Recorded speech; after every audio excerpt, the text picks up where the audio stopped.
जो हमारे बच्चे 11वीं और 12वीं में पढ़ रहे हैं, लगभग 17 और 18 साल के हैं, 17 और 18 ईयर्स, यही एक ग्रुप रहेगा इनका। आपके बेटा भाई है, सिस्टर है, क्या नाम है उसका? आप उसकी क्या एज रहेगी? 16, 17, 18, this is the age group. तो ये जो बच्चे 16, 17, 18 साल के हैं, इनके बारे में हम क्या सोचते हैं? स्टूडेंट है, मतलब बेटा है, बेटी है, भाई है, बहन है, इसके अलावा भी कुछ नहीं। मैं जो सोचता हूँ या हमारे स्कूल में जो सोच है ये है कि ये सारे बच्चे पढ़े हैं, कुछ ही महीनों के बाद ये स्कूल छोड़कर बाहर जाएंगे और जो एक संघर्ष की दुनिया है, प्रतियोगिता की दुनिया है, मुकाबले की दुनिया है, उसमें शामिल होता है। और इससे भी आगे सोचें तो ये देश की एक संपत्ति है। देश कैसा होगा, देश कैसा रूप लेगा, देश का क्या स्वरूप होगा आज से 7 साल के बाद, 8 साल के बाद, वो निर्भर करता है कि ये बच्चे किस प्रकार के हैं। ये बच्चे मजबूत हैं तो देश भी मजबूत होगा। इन बच्चों का रूप स्वरूप बहुत सुंदर होगा तो हमारा देश भी बड़ा सुंदर बनेगा। लेकिन अगर इनमें कमजोरियां रहेंगी तो देश भी कमजोर होगा। अब देश अगर कमजोर होता है तो हमारा क्या होगा? हमारा भी कुछ अच्छा होने वाला नहीं। अब अगर बच्चों को हमने मजबूत करना है तो कौन सा ऐसा तरीका है कि बच्चे मजबूत हो जाए? किस चीज के साथ बच्चे मजबूत हो जाएंगे? ऐसा कौन सा हमारे पास कोई मैजिक वैंड है या ऐसी कौन सी छड़ी है कि घुमा दें और ये ताकतवर हो गए? ऐसी कोई छड़ी तो है नहीं। हाँ, अलग अलग प्रोसेसेस होते हैं, अलग अलग प्रक्रियाएं होती हैं जिसके साथ बच्चे मजबूत बनते हैं, और उसमें एक ही प्रक्रिया है जो बच्चों को मजबूत बना सकती है, और वो है सही एजुकेशन। एजुकेशन के अलावा कमजोरियां ही कमजोरियां हैं, शक्तियां नहीं हैं। तो आप भी यही चाहेंगे, पिता होने के नाते, मम्मी होने के नाते, बहन होने के नाते या बड़ा भाई होने के नाते, कि वो विद्यार्थी जो 11th और 12th में पढ़ रहा है, जिसकी स्कूल एजुकेशन बस खत्म होने वाली है, तो वो जो स्कूल एजुकेशन खत्म होनी है, उसके बाद हमारा बच्चा मजबूत होकर बाहर की दुनिया में कदम रखे, तो उसके लिए उसकी स्कूली शिक्षा बड़ी स्ट्रांग होनी चाहिए। स्कूली शिक्षा में किताबों का ज्ञान है, स्कूली शिक्षा में बच्चे की आदतें हैं, बच्चे की सोच है, ये सब कुछ स्कूल में ही तैयार होता है। मतलब जो शिक्षा में अपना असर छोड़ना है वो 75% असर, 75% असर स्कूल में है, 25% उसके आगे। ये एक मानने वाली बात है। तो हम अपने बच्चों को मजबूत बनाएं, और क्या हम वाकई में शिक्षा को मजबूत या शिक्षा को अपने बच्चे के लिए बहुत बड़ी जरूरत समझते हैं? आप बताएं, समझते हैं? हमने 40 पेरेंट्स को बुलाया था और आप भी देख सकते कितने आए हैं। इसी से पता चलता है कि हम शिक्षा को कितना मजबूत समझ रहे हैं। और हम हो सकता है ये सोचें कि देखिए जी, हम तो आ गए, हम तो बच्चों की शिक्षा को बहुत महत्व देते हैं, लेकिन हम ये नहीं सोचते कि बच्चे एक माहौल में सीखते हैं, उसमें हर घर का माहौल बाकी के घरों के माहौल के ऊपर अपना असर छोड़ रहा है। हर घर की जो सोच है वो बाकी के बच्चों के घर की सोच के ऊपर भी अपना असर छोड़ रही है। इसलिए हमें एकजुट होकर अपने बच्चों की शिक्षा को सबसे ऊपर की प्राथमिकता देनी होगी। अब होता क्या है? होता ये है जो हो रहा है कि लॉकडाउन लग गया जी, अब तो पढ़ाई बंद हो गई थी। एक सोच बना ली हमने कि लॉकडाउन लग गया, पढ़ाई बंद हो गई। एक प्रश्न दिमाग में आता है, आज कितने % काम है जो कि ऑनलाइन हो रहे हैं? बिजनेस ऑनलाइन हो रहा है। हम एक दूसरे के साथ विचार साझे कर सकते हैं ऑनलाइन, एक दूसरे को मैसेजेस कर सकते हैं ऑनलाइन, ईमेल कर सकते हैं ऑनलाइन। कितने काम डिजिटल हो गए।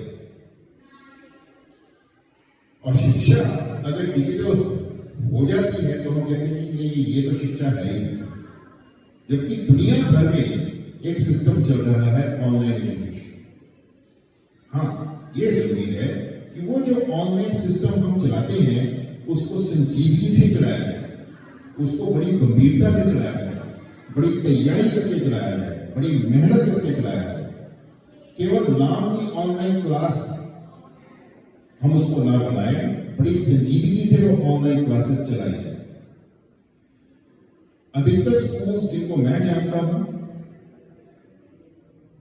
उनके बारे में मुझे जो पता है कि आज इतने बजे लॉकडाउन की खबर आई और अगले दिन ऑनलाइन क्लासेस शुरू हो गई। हमने एक दिन का बीच में ब्रेक लिया, छुट्टी की बच्चों को। एक दिन का ब्रेक क्यों लिया? जैसे हमने अभी कहा, शिक्षा कोई जादू की छड़ी नहीं है कि एकदम से आप एक सिस्टम से दूसरे सिस्टम में शिफ्ट करते हैं तो बिना कोई तैयारी के ही आप शिफ्ट करते हैं।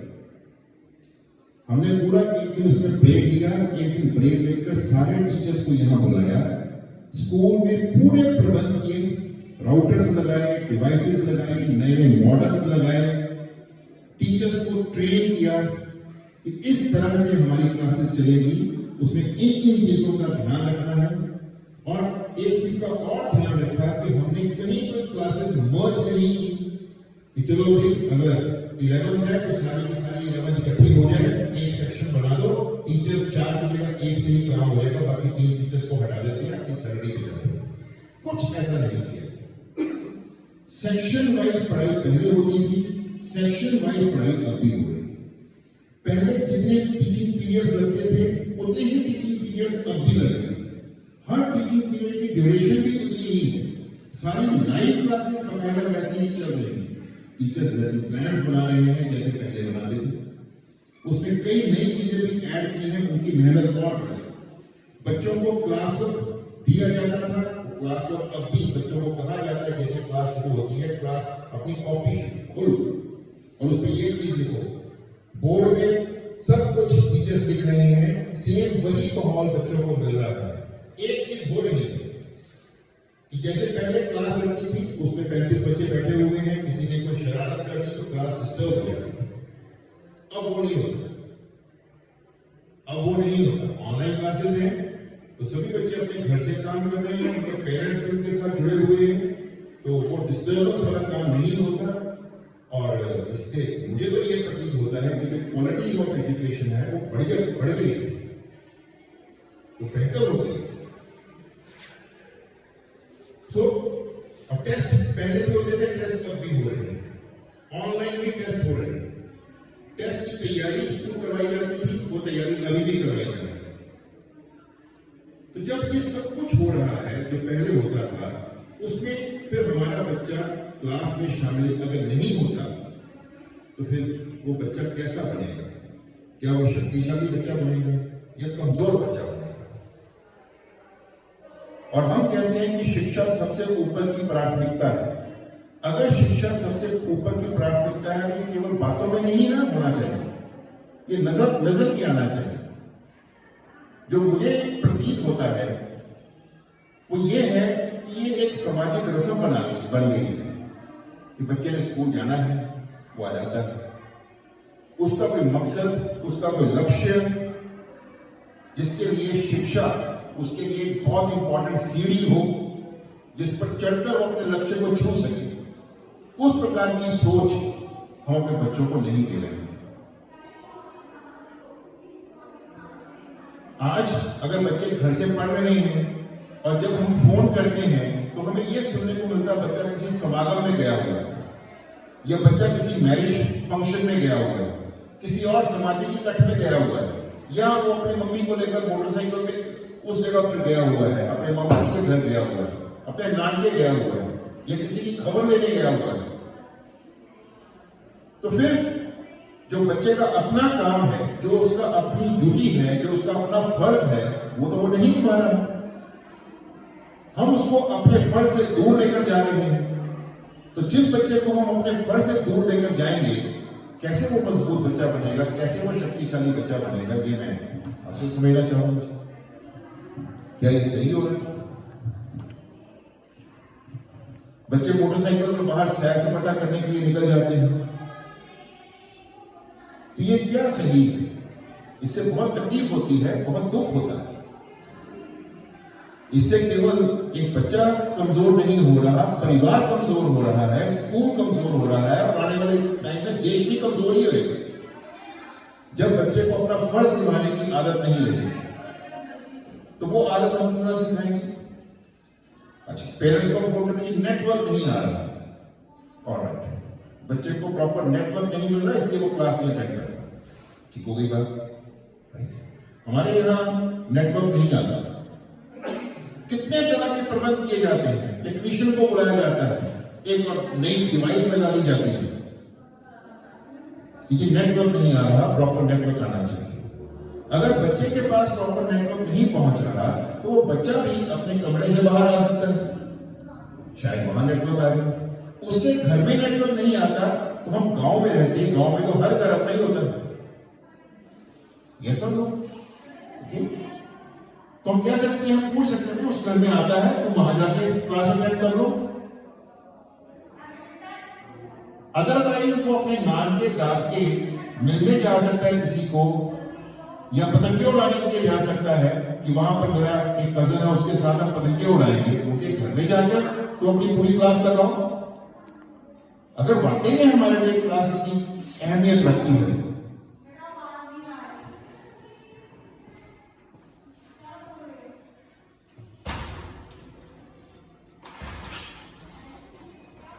तो अगर मतलब शिक्षा एक सामाजिक रस्म नहीं, बल्कि मेरे लिए लक्ष्य तक पहुंचने के लिए एक बहुत इंपॉर्टेंट सीढ़ी है, तो फिर ये इतनी छोटी छोटी बातें तो हम आराम से सुलझा सकते हैं। इरादा होना चाहिए। किसी भी माता पिता के दिमाग में अगर ये सोच है कि ये ऑनलाइन क्लासेस हैं, इसमें कोई पढ़ाई तो होती नहीं, कोई ऐसी बात ही नहीं। आप बच्चे के साथ बैठें और क्लास देखें कि क्लास में क्या पढ़ाई हो रही है। अब तो सब कुछ आपके सामने है, कोई छुपा तो है नहीं। हम कमरे के अंदर कुछ कर रहे हैं, यहां पर कुछ कर रहे हैं, तो आपको हो सकता है ना पता हो। अब तो टीचर आपके घर में पहुंचकर बच्चों को पढ़ा रहे हैं, और जब टीचर आपको घर में पहुंचकर पढ़ा रहे हैं, तो उनकी पढ़ाई, उनके पढ़ाने की मेथोडोलॉजी, ये सब कुछ आप इजीली देख सकते हैं। उसमें कौन सी चीज उपयुक्त नहीं है, कहां बच्चे को मुश्किल आ सकती है, या खुद एनालिसिस कर सकते हैं, उसकी जानकारी स्कूल को दे सकते हैं।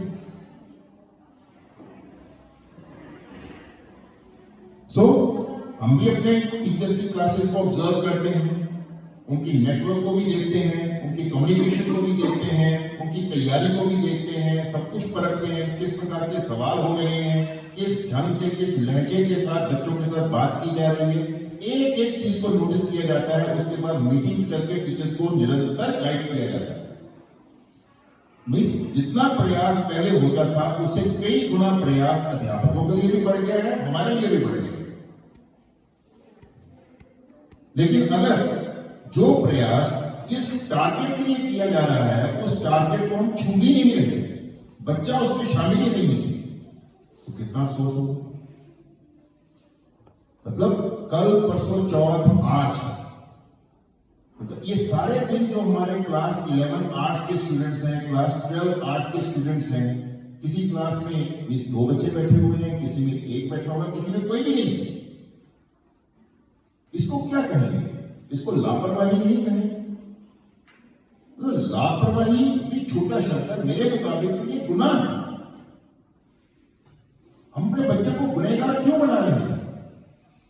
जब अध्यापक आपके घर में पहुंचकर आपके बच्चे को पढ़ा रहा है, इससे बेटर और क्या हो सकता है? पहले बच्चा आता था 1-1.5 घंटा आने में लगता था, 1-1.5 घंटा जाने में लगता था, वो थकावट भी बची।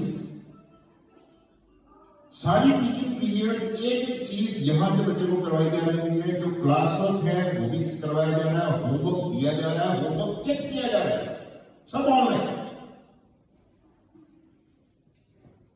फिर भी बच्चा उसमें शामिल ना हो, कुछ भी ना करे। कितनी ऐसी गतिविधियां हैं कि बच्चों ये तस्वीर है, इसको देखकर आपने कुछ लिखना है, ये भी उनको भेजी जा रही है ताकि उनका दिमाग निरंतर तौर पर चलता रहे। बच्चे ये हम आपको एक कंपटीशन करवा रहे हैं, आप घर से ये वीडियो बनाकर हमें सेंड करेंगे, उसमें भाग लेंगे आप। ये साइंस का कंपटीशन है, ये आर्ट्स का कंपटीशन है, ये कॉमर्स का कंपटीशन है। इतना कुछ करने के बाद भी जब बच्चा उसमें शामिल नहीं होता तो अफसोस होता है। अगली जो बात मैं बड़ी महत्वपूर्ण आपसे करना चाहूंगा, देखिए कई बार क्या होता है कि जैसे रूटीन में स्कूल लगता है और बच्चे हर रोज स्कूल आते हैं, कुछ बच्चे ध्यान देते हैं, कुछ बच्चे ध्यान नहीं देते। जो ध्यान नहीं देते साल के अंत में फेल हो जाते हैं और 1 साल पीछे चले जाते हैं। ये एक चीज, एक तस्वीर है। दूसरी तरफ जो क्लास के अंदर आते ही नहीं, उनको पेन पकड़ना भूल गया, कॉपी खोलनी भूल गई, कॉपी में लिखना भूल गया। जो किताब है, किताब को पकड़ना, किताब को महसूस करना, उसमें लिखे गए शब्दों को पढ़ना, दिमाग में बिठाना, टीचर को सुनना, टीचर की बात को दिमाग के अंदर बिठाना, उसके प्रश्नों को सुनना, उसका जवाब देने की कोशिश करना, डांट पड़ना, डांट को सहना, अनुशासन में रहना, वो सब कुछ भूल जाएगा, वो सब कुछ भूल जाएगा। कलम पकड़ना, किताब खोलना, किताब के शब्दों को पहचानना, कॉपी के अंदर लिखना, सब कुछ भूल जाएगा। पूछना, बताना, सब भूल जाएगा। सुनी हुई बात को दिमाग में बिठाना, सब भूल जाएगा। तो आप सोचिए वो कितने साल पीछे जाएगा? क्या वो भी 1 ही साल पीछे जाएगा? 1 साल तो वो पीछे गया जो क्लास में बैठता है, लिखता है, घर जाके दोहराई नहीं करता, लापरवाही करता, वो फेल हो गया, 1 साल पीछे रह गया। जो कुछ भी नहीं करता वो कितने साल पीछे जाएगा? और उसको बाद में जब मान लो ये ऑनलाइन क्लासेस खत्म हो जाती हैं, फिर से स्कूल लगने शुरू हो जाते हैं, क्या वो क्लास के साथ मिल पाएगा?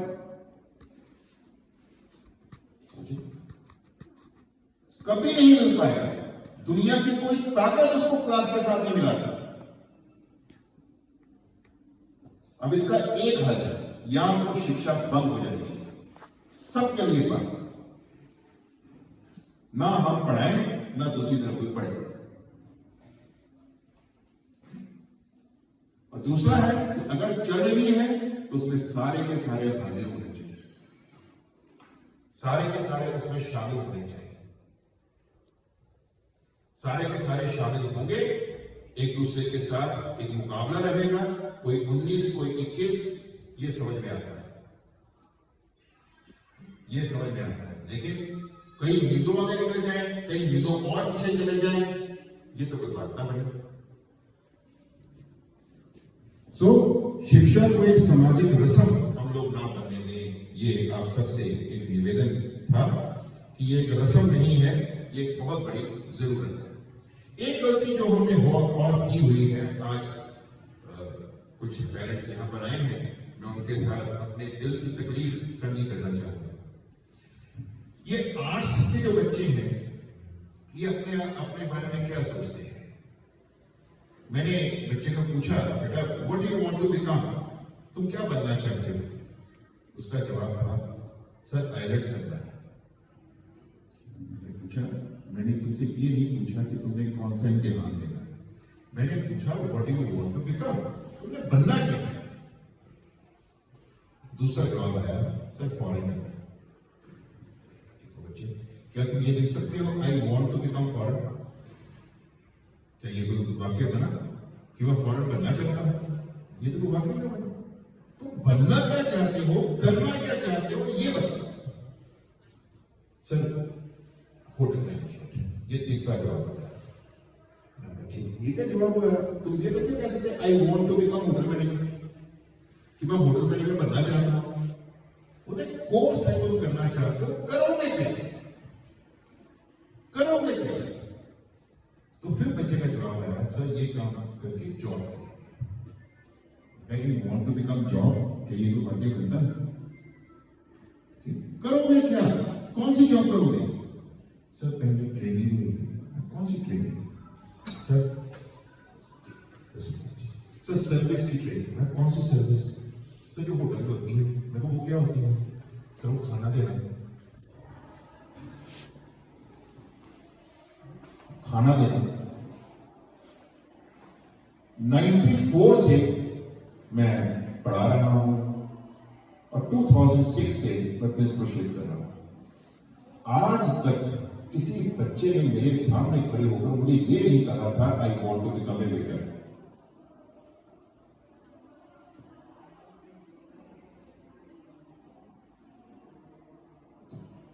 ये किसी ने मेरे सामने खड़े होकर आज तक मेरे किसी स्टूडेंट ने ये नहीं कहा I want to become a leader. जब हमने लक्ष्य ही ये दे दिया अपने बच्चों को, तो कौन सी सीढ़ी, मतलब और कौन सी पढ़ाई, कौन सी स्किल्स हैं जो बच्चे अपने अंदर धारण करें, जिसके लिए वो खूब मेहनत करें और जिंदगी में कुछ बने।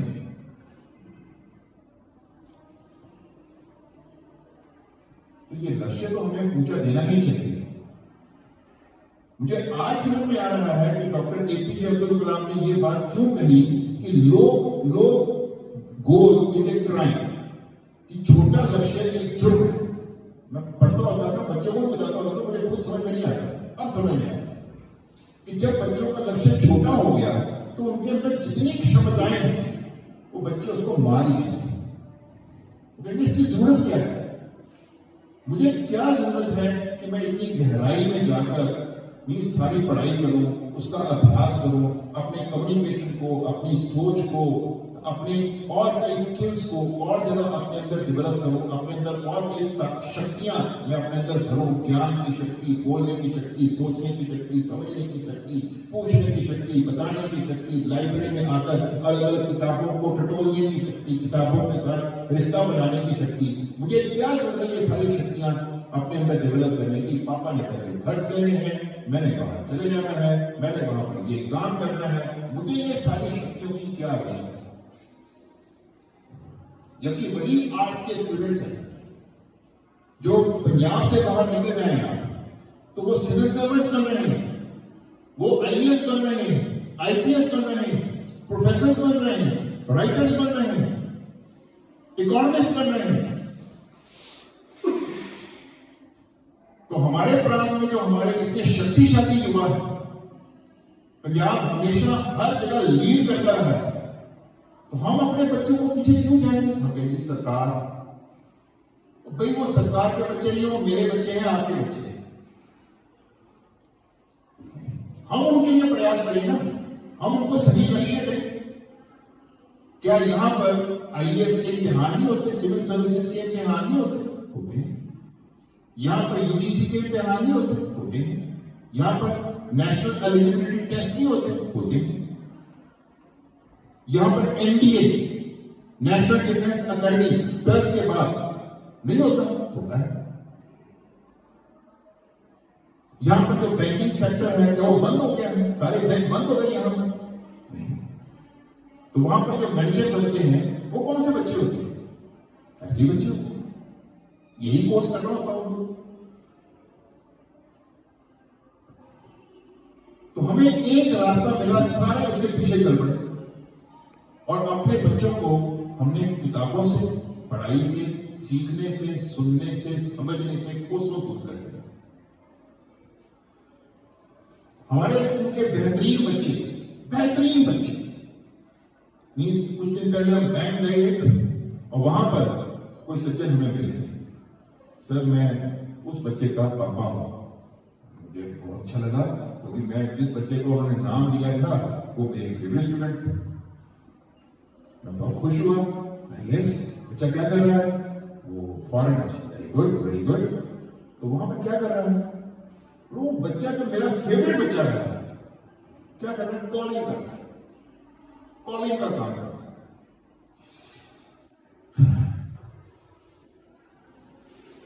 मतलब अगर मैं 2-4 मिनट और बातें करूंगा शायद मेरा रोना निकल जाए कि टैलेंट को कैसे जाया किया जाता है।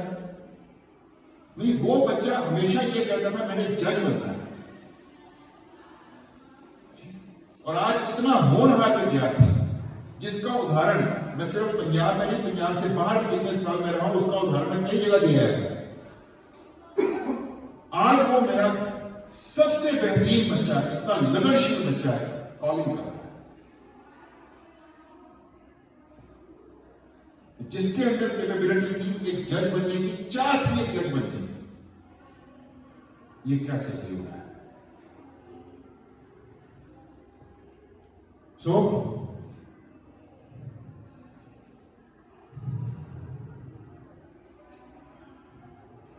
अब मैं छोटी सी बात करना चाहूंगा कि पिछले साल क्या हुआ, पिछले लॉकडाउन में क्या हुआ। कि लॉकडाउन लगा, बच्चों ने घर से काम करना शुरू किया और काम करना बंद कर दिया। उसके बाद लॉकडाउन खत्म हो गया और क्लासेस चलनी शुरू हो गई, लेकिन उस प्रोसेस में लगभग 3 महीने जाया हो चुके थे। तो जो स्कूल के पास समय होता है सिलेबस को कंप्लीट करने का, बच्चों के टेस्ट लेने का, समय कम मिला। समय कम मिला, जल्दबाजी में सिलेबस करवाया गया, क्योंकि पिछला काम बच्चों ने किया ही नहीं हुआ था। पिछला काम जो लॉकडाउन लगा उसमें जितना भी काम अध्यापकों ने कहा कि ये काम हमने करवा दिया था, ठीक है कि करवा दिया था तो किया होगा। बाद में पता चला किसी बच्चे ने कुछ भी नहीं किया हुआ, कॉपी के ऊपर कुछ भी नहीं लिखा हुआ। अब स्कूल खुला तो फिर सारे का सारा काम शुरू से करवाना पड़ा। जो 6 महीने का काम था उसको 2 महीने में, 2.5 महीने में खत्म किया। तो वो काम सही तो नहीं हुआ। उसके बाद बोर्ड के एग्जाम हुए, बच्चों ने अच्छा परफॉर्म नहीं किया है, फर्स्ट टर्म खत्म हो गई और बच्चों की उसमें जो कारगुजारी है वो अच्छी नहीं है। तो अभी सेकेंड टर्म होगी, मार्च के आखिरी हफ्ते में सेकेंड टर्म होगी। अगर मान लो ये लॉकडाउन और एक्सटेंड होता है और बच्चे क्लासेस ज्वाइन नहीं करते हैं तो फिर वही होगा। लेकिन अब ये सेकेंड टर्म है, इसके बाद फाइनल रिजल्ट आएगा और अगर वो रिजल्ट अच्छा नहीं आएगा तो बड़े दुख की बात। सो आपका सहयोग चाहिए, बच्चों के साथ खड़े हों, उनको एक अच्छा लक्ष्य दें। अभी भी ज्यादा देर नहीं हुई, उनको शिक्षा के साथ जुड़े। स्कूल से अगर कोई गलती हो रही है तो मुझे जानकारी दें। हम सभी अपने बच्चों के वेलविशर हैं, उनके लिए कुछ अच्छा करना चाहते हैं। आपका सहयोग मिलेगा तो हमारे बच्चे कुछ अच्छा करेंगे। हम भी उनकी तस्वीरें बाहर लगाएंगे कि हमारा बच्चा एनडीए क्वालिफाई कर गया और ये लेफ्टिनेंट बन गया, हमारा ये बच्चा इसने सिविल सर्विसेज का प्रीलिम पास कर दिया है, हमारा ये बच्चा ये दिल्ली यूनिवर्सिटी में इसकी एडमिशन हो गई, हमारा ये बच्चा ये Shri Ram college of commerce में दाखिल हो गया है। इस प्रकार के अगर चीजें हमें अपने बच्चों के बारे में पता चलती हैं तो बड़ा गर्व होगा। लेकिन ये पता चले कि हमारा बच्चा बाहर जाके ये सब कुछ कर रहा है जो मैंने आपके साथ अभी साझा किया, तो मुझे तो कोई उसमें खुशी नहीं होगी, मैं उसमें बिल्कुल गर्व महसूस नहीं करूँगा। तो मदद करें ताकि मैं भी गर्व महसूस करूँ, अध्यापक भी गर्व महसूस करें, और वो देश की संपत्ति है, देश के काम है। ये हमारी सोच होनी चाहिए। हम सभी किसानी के साथ जुड़े हुए हैं। सो जो किसान है वो तो मिट्टी के साथ बहुत प्यार करता है, और वो अपने बच्चे को अपनी मिट्टी से दूर कर देंगे, अपने सभ्याचार से दूर कर देंगे। 6 साल मैं भी इस सभ्याचार से दूर रहा, बहुत दुखी हुआ, केवल इस कारण करके वापस आया कि मुझे अपने सभ्याचार के साथ जुड़ना है। तो हम अपने बच्चों को अपने सभ्याचार से दूर कर दें, अपने सभ्याचार से तोड़ दें। हमारा सभ्याचार निम्रता का है, हमारा सभ्याचार गुरुओं का है, हमारा सभ्याचार हमें वाणी का है। तो वो जो सारा सभ्याचार है बच्चों को वही मिलना चाहिए, वही दिखना चाहिए, वही वो महसूस करें, अपनी मिट्टी के साथ जुड़े, मिट्टी की सेवा करें।